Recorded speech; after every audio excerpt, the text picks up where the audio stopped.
Okay, our topic for tonight will be how to solder two wire terminals. Okay, these are the two wire terminals which are to be soldered. Okay, so what we will do is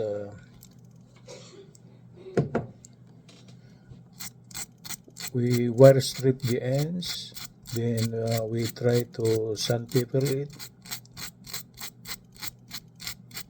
Okay, that's the first one. That's the second one.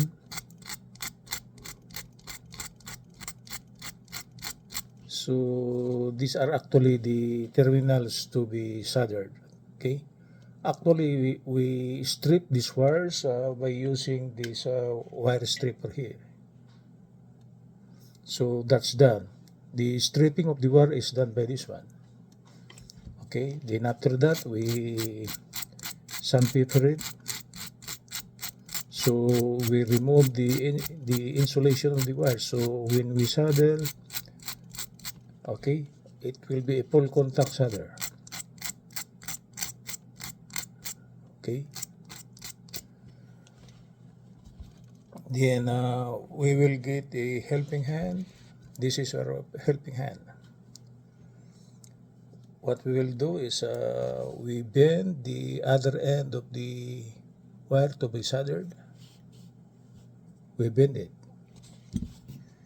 by using a long nose plier. Okay. We bend also the second one. Then we connect it like this. Okay. So after bending the ends, okay, we connect the two wires on the helping hand.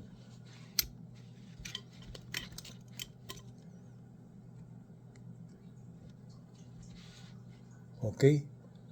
So this is the first wire. This is the second wire. We bend the ends, then we try to connect them as we bend it.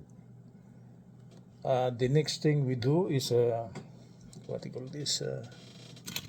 Hold on.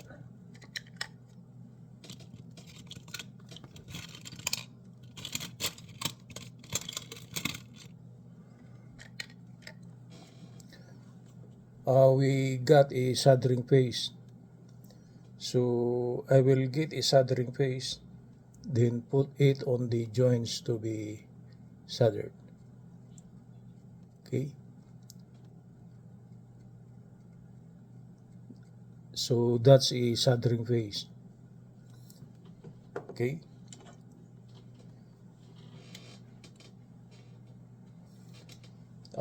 The next one we do is we heat up our soldering gun. The soldering gun is already heated up. Okay, this is hot already. This is hot.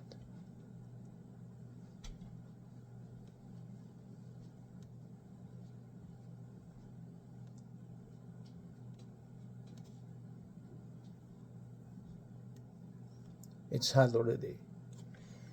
This is hot. You see the ends, it's lighted. Okay. So we are ready with the soldering gun. So after stripping the wires, we bend the end of the wires, we connect it manually, we put it on the helping hand, we put a soldering paste, then we hit the soldering gun, right?